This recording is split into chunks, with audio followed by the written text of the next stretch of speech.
Marami tayong hindi alam, pero marami tayong gustong malaman. Kaya ang tanong, alam mo ba?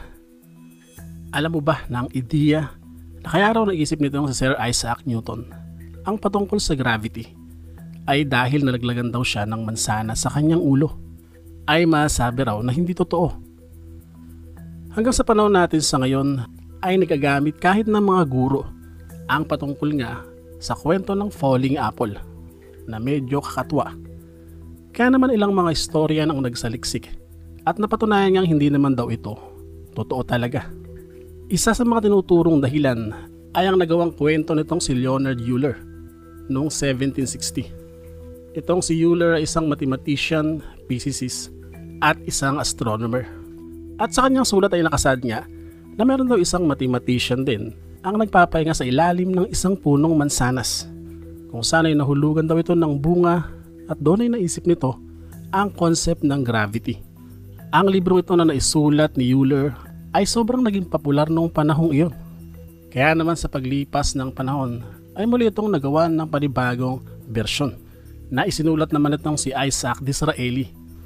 At dito ay lalong kumalat ang nasabing kwento na masasabi rin daw na tila isang alamat lamang. Dahil ngayon din naman talaga iyon ang eksaktong nangyari. Dahil kung aatras pa tayo, dito malalaman ang sinasabing pinag-ugatan daw talaga ng lahat.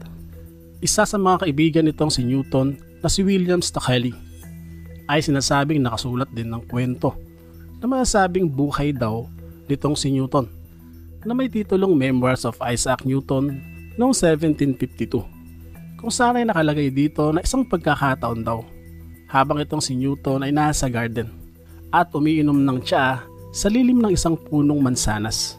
At dito sa pagkakataon ito ay naisip niya ang patungkol nga sa concept ng gravity. Pero wala naman nabanggit sa libro na nahulugan siya ng mansanas. Kaya naman ayon sa mga mananaliksik, kaya daw naisip nitong si Newton ang patungkol sa gravity nang dahil sa apple ay dahil nakikita niyang nahuhulog ang mga mansanas mula sa puno nito. At malamang sa malamang dahil nga sa kaibigan nitong si Newton, itong sa Stockley, sa kanya nabanggit ni Newton ang lahat.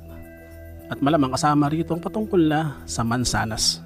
At ang biography na ginawa nitong si Stockley ay ang nakopya nitong si Euler at Disraeli. 1727 nang binawian ng buhay itong si Sir Isaac Newton. At dito ay hindi niya na talaga naikwento ang mga tunay na pangyayari. Alam mo ba na noon pa man, panahon pa ng Stone Age ay sinasabing may ideya na ang mga tao sa paggamit ng mga bilog na bagay tulad ng lag o maliit na troso para gawing gulong. Nang sa ganun ay maurong o mausog ang mga mabibigat na bagay. Bagaman 3,500 BC ang sinasabing edad ng kauna-unahang gulong na ginamit sa isang sasakyan. Mula ito sa mga sinaunang nanahan sa Europa, specifically sa Germany at sa Poland, na mayroong kultura na kung tawagin ay funnel beaker. Dahil natagpuan daw dito ang mga sinaunang wagon na ginamitan ng gulong na yari sa bato at kahoy.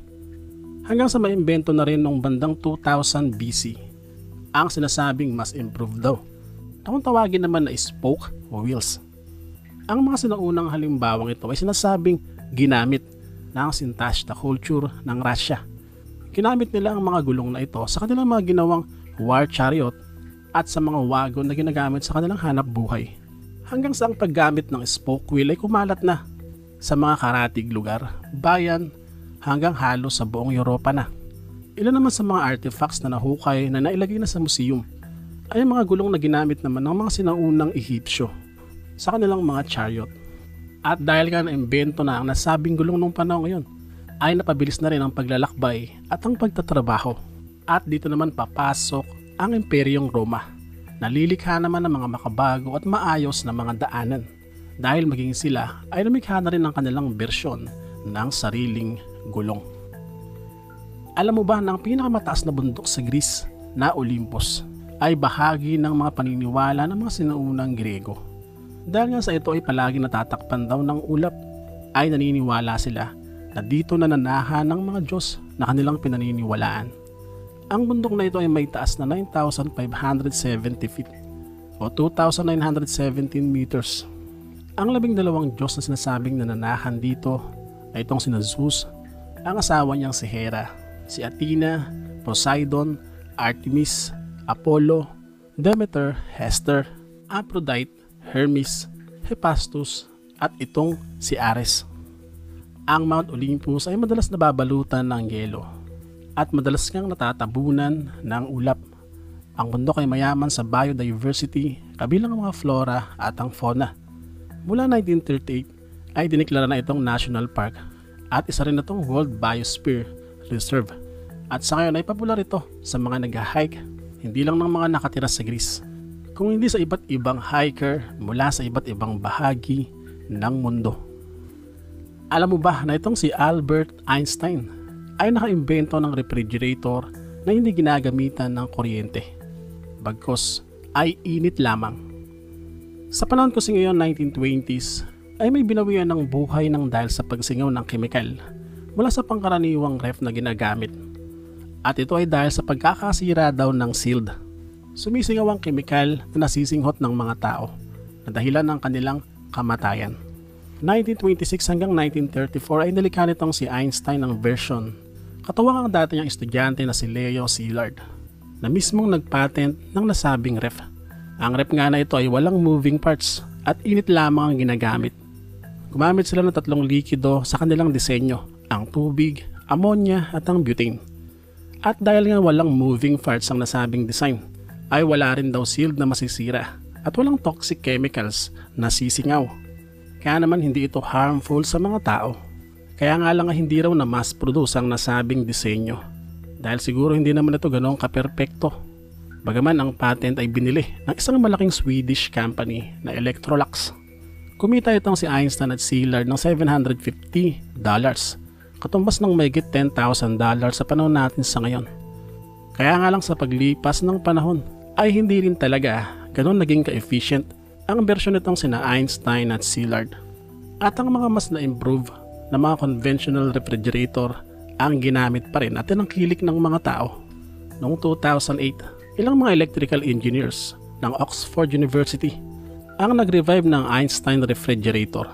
Ito ay para muli itong subukan na magamit dahil nga mas nakakatipid ito sa kuryente. Alam mo ba na itong si Thomas Jefferson ay lumikha ng sarili niyang bersyon ng New Testament Bible? Itong si Thomas Jefferson ay gumamit ng gunting at razor para gupitin ang ilang bahagi ng Biblia at iwan naman ng ibang parte. At ang kanyang mga ginupit ay ididikit niya sa mga inihanda niyang papel. At dito ay makakabuo nga siya ng panibagong version ng Bible. At sa ginawa niyang ito ay marami ang naintriga. Ito kasing si Thomas Jefferson ay kilala naman talaga sa pagiging inventor.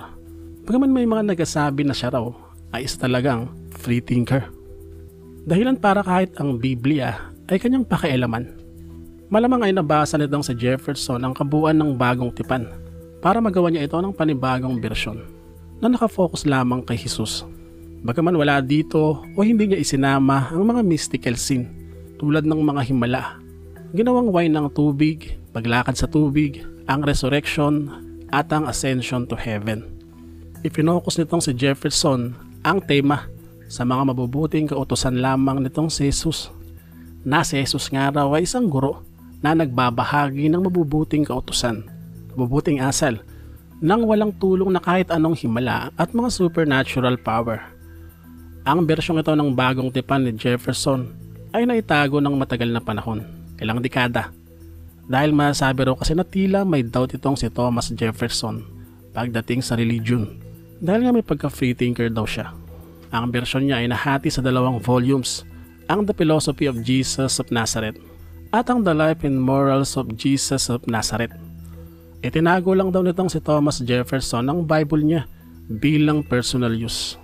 Dahil naniniwala siya ng relihiyon daw ay ang direktang pakikitungo ng isang tao sa kanyang Diyos na para bang paniniwala ng mga born again. Para sa marami pang alam mo ba? See you sa next episode. Bye-bye.